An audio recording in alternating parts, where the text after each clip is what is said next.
ರಾಜ್ಯ ಸರ್ಕಾರಿ ಮಹಿಳಾ ನೌಕರರ ಸಂಘದ ಕಚೇರಿ ನಿರ್ಮಾಣಕ್ಕೆ ಅಗತ್ಯ ಜಾಗ ಒದಗಿಸಲು ರಾಜ್ಯ ಸರ್ಕಾರ ಬದ್ಧವಾಗಿದ್ದು, ವಿಧಾನಸೌಧ ಸುತ್ತಮುತ್ತ ಸೂಕ್ತ ಸ್ಥಳ ದೊರೆತರೆ ಅಲ್ಲಿ, ಇಲ್ಲದಿದ್ದರೆ ನಗರದ ಹೊರವಲಯದಲ್ಲಿ ವಿಶಾಲ ಜಾಗ ನೀಡಲು ಸರ್ಕಾರ ಸಿದ್ಧವಿದೆ ಎಂದು ಮುಖ್ಯಮಂತ್ರಿ ಡಿಕೆ ಶಿವಕುಮಾರ್ ಭರವಸೆ ನೀಡಿದರು.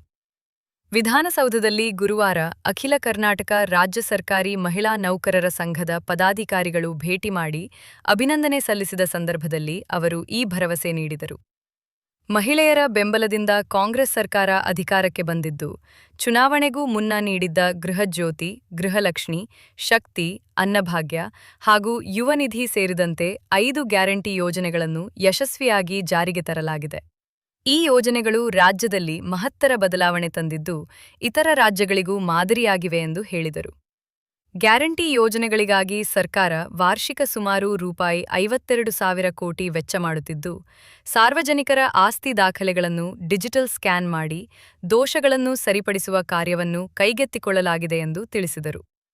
ಮಹಿಳೆಯರು ಸಂಘಟಿತರಾಗಿ ನಾಯಕತ್ವ ಬೆಳೆಸಿಕೊಳ್ಳಬೇಕು. ಪರಸ್ಪರ ಭಿನ್ನಾಭಿಪ್ರಾಯಗಳನ್ನು ಬದಿಗೊತ್ತಿ ಸಂಘಟನೆಯ ಬಲ ಹೆಚ್ಚಿಸಬೇಕು. ದೇಶದಲ್ಲಿ ಬದಲಾವಣೆ ತರಲು ಮಹಿಳೆಯರು ಮತ್ತು ಯುವಜನರು ಪ್ರಮುಖ ಶಕ್ತಿಯಾಗಲಿದ್ದಾರೆ ಎಂಬ ವಿಶ್ವಾಸ ವ್ಯಕ್ತಪಡಿಸಿದ ಅವರು, ಮಹಿಳಾ ನೌಕರರ ಸಂಘವು ರಾಜ್ಯ ಮಟ್ಟದ ಬೃಹತ್ ಸಮಾವೇಶ ಆಯೋಜಿಸಿದರೆ ಸರ್ಕಾರ ಅಗತ್ಯ ಸಹಕಾರ ನೀಡಲಿದೆ ಎಂದರು. ಮಹಿಳಾ ನೌಕರರ ಸಂಘದ ವಿವಿಧ ಬೇಡಿಕೆಗಳ ಕುರಿತು ಮುಖ್ಯ ಕಾರ್ಯದರ್ಶಿ ಸೇರಿದಂತೆ ಸಂಬಂಧಿತ ಅಧಿಕಾರಿಗಳೊಂದಿಗೆ ಕಾನೂನು ಚೌಕಟ್ಟಿನಲ್ಲಿ ಚರ್ಚಿಸಿ ಸೂಕ್ತ ನಿರ್ಧಾರ ಕೈಗೊಳ್ಳಲಾಗುವುದು ಎಂದು ಭರವಸೆ ನೀಡಿದರು. ಮಹಿಳೆಯರಲ್ಲಿ ನಾಯಕತ್ವ ಗುಣ ಬೆಳೆಸುವ ಅಗತ್ಯವಿದ್ದು, ಭವಿಷ್ಯದಲ್ಲಿ ರಾಜಕೀಯದಲ್ಲಿ ಮಹಿಳಾ ಮೀಸಲಾತಿ ಪರಿಣಾಮಕಾರಿಯಾಗಿ ಜಾರಿಯಾಗುವ ವಿಶ್ವಾಸ ವ್ಯಕ್ತಪಡಿಸಿದ ಮುಖ್ಯಮಂತ್ರಿ, ಮಹಿಳೆಯರು ಹೆಚ್ಚಿನ ಸಂಖ್ಯೆಯಲ್ಲಿ ಸಾರ್ವಜನಿಕ ಜೀವನ ಮತ್ತು ಆಡಳಿತದಲ್ಲಿ ಮುನ್ನಡೆಯಬೇಕು ಎಂದು ಕರೆ ನೀಡಿದರು. ಸರ್ಕಾರ ನಿಮ್ಮೊಂದಿಗೆ ಇದೆ. ನೀವು ಕೂಡ ಸರ್ಕಾರದೊಂದಿಗೆ ಕೈಜೋಡಿಸಿ ರಾಜ್ಯದ ಅಭಿವೃದ್ಧಿಗೆ ಸಹಕರಿಸಬೇಕು ಎಂದು ಮುಖ್ಯಮಂತ್ರಿ ಡಿಕೆ ಶಿವಕುಮಾರ್ ಹೇಳಿದರು. ನಿಮ್ಗೇನು ಉಪಯೋಗ ಬರದೇ ಇರ್ಬೋದು, ಅದು ಬೇರೆ ವಿಚಾರ ಅಲ್ಲ. ಕರೆಂಟ್ ಮಾತ್ರ ಬಂದಿದೆ, ಮಿಕ್ಕಿದ ಯಾವುದು ಬಂದಿಲ್ಲ. ಶಕ್ತಿ ಯೋಜನೆ ಕೆಲವರು ಉಪಯೋಗ ಆಗ್ತಾಯಿದೆ, ಕೆಲವರು ಉಪಯೋಗ ಆಗ್ತಾಯಿಲ್ಲ. ಸೊ ಒಟ್ಟಲ್ಲಿ ಸಾಮಾನ್ಯ ಹೆಣ್ಮಕ್ಳಿಗೆ ಇಡೀ ರಾಜ್ಯದಲ್ಲಿ ಒಂದು ದೊಡ್ಡ ಕ್ರಾಂತಿಕಾರಿ ಬದಲಾವಣೆ ಆಗಿದೆ. ಇಡೀ ನಮ್ಮ ತೀರ್ಮಾನ ನೋಡಿ ಇಡೀ ರಾಷ್ಟ್ರ ಪಾಲನೆ ಮಾಡ್ತಾಯಿದೆ. ನೀವೆಲ್ಲ ಸರ್ಕಾರಿ ನೌಕರಿದ್ದೀರಿ, ನಿಮಗೆಲ್ಲ ಅರಿವಿದೆ. ಆರ್ಥಿಕ ಬದ್ಧತೆ ಬಗ್ಗೆ ಟಿವಿ ಆಗಲಿ ಇಲಾಖೆಗಳಲ್ಲಿ ಕೆಲಸ ಮಾಡಬೇಕಾದ್ರೆ ಎಷ್ಟು ಮುಗ್ಗಟ್ಟಿರ್ತದೆ ಆರ್ಥಿಕ ಅಂತೇಳಿ ತಮಗೆಲ್ಲ ಗೊತ್ತಿದೆ. ಆದರೂ ಆರೋಗ್ಯಕರವಾದಂಥ ಮನಸ್ಸಿರಬೇಕು ನಿಮಗೆ ಅಂಥೇಳಿ ಸುಮಾರು 52,000 ಕೋಟಿ ರೂಪಾಯಿ ನಾವು ಈ 5 ಗ್ಯಾರಂಟಿ ಕೊಟ್ಟು, ಈಗ ಪ್ರತಿ ಮನೆಗೂ ಆಸ್ತಿಗಳನ್ನು ಸರಿ ಮಾಡಿಕೊಳ್ಳಿಕ್ಕೆ, ದಾಖಲೆಗಳನ್ನು ಮಾಡಿಕೊಳ್ಳಿಕ್ಕೆ ಅದೊಂದು ಕ್ರಾಂತಿಕಾರಿ ಯೋಜನೆಗಳು ನಡೀತಾ ಇದೆ. ಬಡವರು ಇರ್ಬೋದು, ನಿಮ್ಮದೇ ಇರ್ಬೋದು, ಯಾರದೇ ಇರ್ಬೋದು, ಸೈಟು ದಾಖಲೆ, ಏನೋ ಒಂದು ಚಿಕ್ಕ ಮನೇನೋ ಫ್ಲ್ಯಾಟೋ ಏನೋ ಭೂಮಿನೋ ಇಟ್ಕೊಂಡಿರ್ತಾರೆ, ಅದಕ್ಕೊಂದು ಸರಿಯಾದ ದಾಖಲೆ ಮಾಡಿಕೊಡ್ಬೇಕು ಅಂತೇಳಿ ನಾವು ಹೊರಟಿದ್ದೀವಿ. ಇದಕ್ಕೆ ನಿಮ್ಮೆಲ್ಲ ಅಧಿಕಾರಿಗಳು, ನೌಕರ ಸಿಬ್ಬಂದಿಯವರೆಲ್ಲ ಸಹಾಯ ಮಾಡ್ತಾಯಿದ್ದಾರೆ. ಸೊ ನಮ್ಮ ಗ್ಯಾರಂಟಿ ದೇಶಕ್ಕೆ ಗ್ಯಾರಂಟಿ ಆಗಿದೆ. ಈಗ ನಮ್ಮ ಮಾರ್ಗದರ್ಶನ ಇವತ್ತು ನನಗೆ ಕೆಲವು ಬೇಡಿಕೆಗಳನ್ನು ಕೊಟ್ಟಿದ್ದೀರಿ. ಈಗಾಗಲೇ ಈ ಪ್ರೆಗ್ನೆನ್ಸಿ ಕೇರ್ ಲೀವ್ ಆ್ಯಕ್ಟ್ ಕೂಡ ಜಾರಿಯಾಗಿದೆ.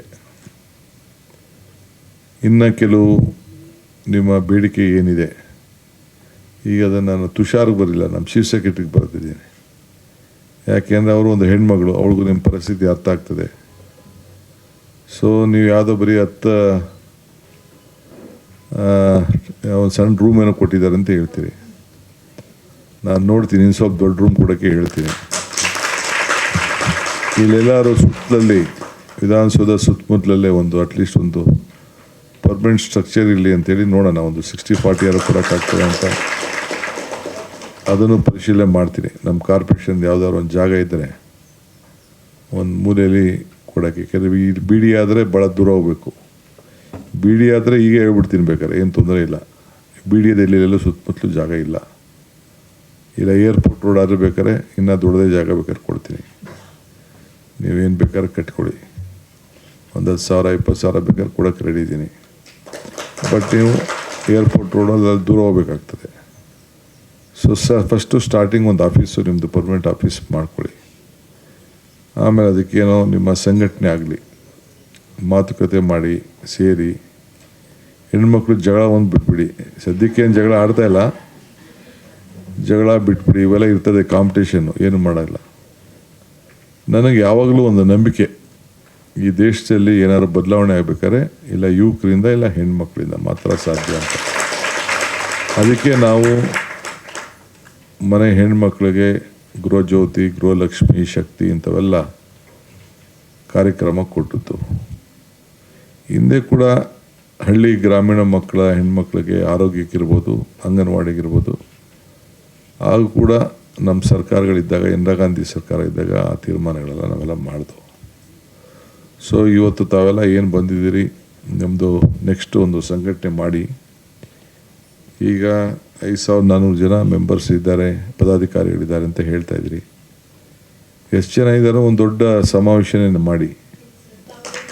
ನಾನು ಬರ್ತೀನಿ, ಅದಕ್ಕೆ ತಪ್ಪದೆ ಬರ್ತೀನಿ. ಪ್ಯಾಲೇಸಲ್ಲೇ ಮಾಡಿ, ಇಲ್ಲ ಅಂದರೆ ನಮ್ಮ ಪ್ಯಾಲೇಸ್ ಮಾಡಲಿಲ್ಲ ಅಂತಂದರೆ ಎಕ್ಸಿಬಿಷನ್ ಸೆಂಟ್ರ್ ಇದೆಯಲ್ಲ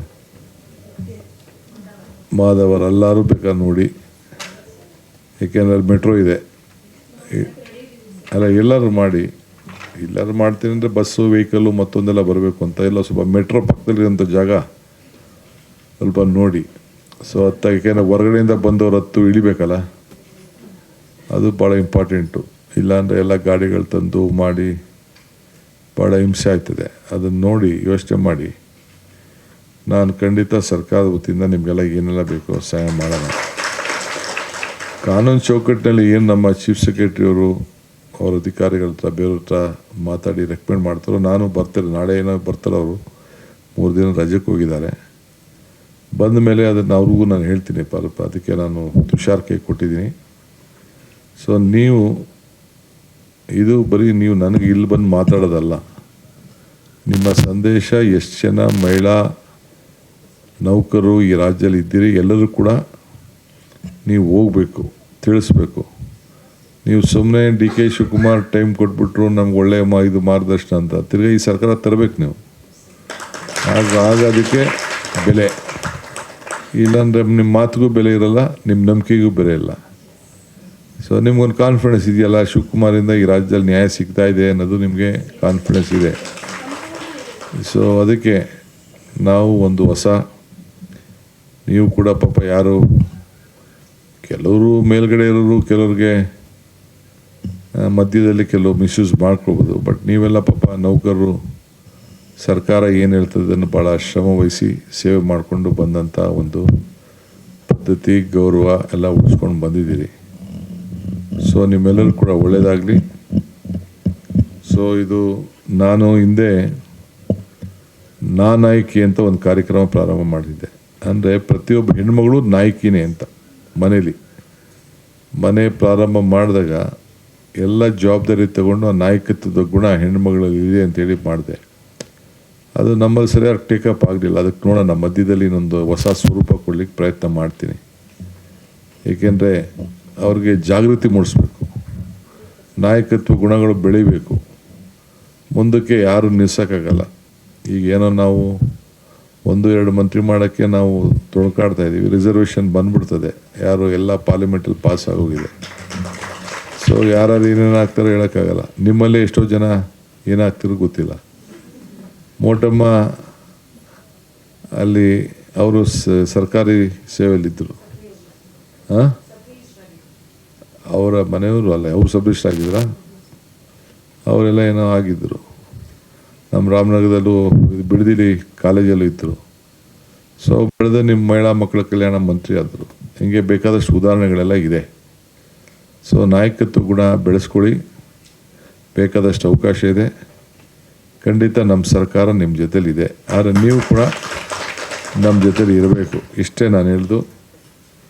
ಸೊ ಇನ್ನು ಮಿಕ್ಕಿದ್ದು ಮೊನ್ನೆ ತಾನೇ ನಮ್ಮ ಕಾದರವರು ನಿಮ್ಮ ಹತ್ರ ಎಲ್ಲ ಕೂಡ ನಿನ್ನೆ ಮೊನ್ನೆ ಕಾರ್ಯಕ್ರಮ ಇವ್ರನ್ನ ರಮ್ಮಿನೇನೋ ಕರೆಸಿದ್ರಂತಲ್ಲ. ಕರೆದಿದ್ದಾರಂತೆ. ಸೊ ಏನೇನು ಬೇಕೋ ಮಾಡ್ತೀವಿ. ಮಿಕ್ಕಿದ ಏನೇ ವಿಚಾರ ಕೂಡ ಬಂದು ನಮ್ಮ ಹತ್ರ ಟೈಮ್ ತೆಗೆದುಕೊಂಡು ಬನ್ನಿ. ಕಾಂತನಾಯಕ್ ಅವರು ತಮ್ಮೆಲ್ಲರ ಪರವಾಗಿ ಬಂದಿದ್ದಾರೆ. ಸೊ ನಾನು ಟೈಮ್ ಕೊಟ್ಟಿದ್ದೀನಿ. ಸೊ ಎಲ್ಲರಿಗೂ ಒಳ್ಳೆಯದಾಗಲಿ, ಮತ್ತೆ ಭೇಟಿ ಮಾಡೋಣ. ನಮಸ್ಕಾರ.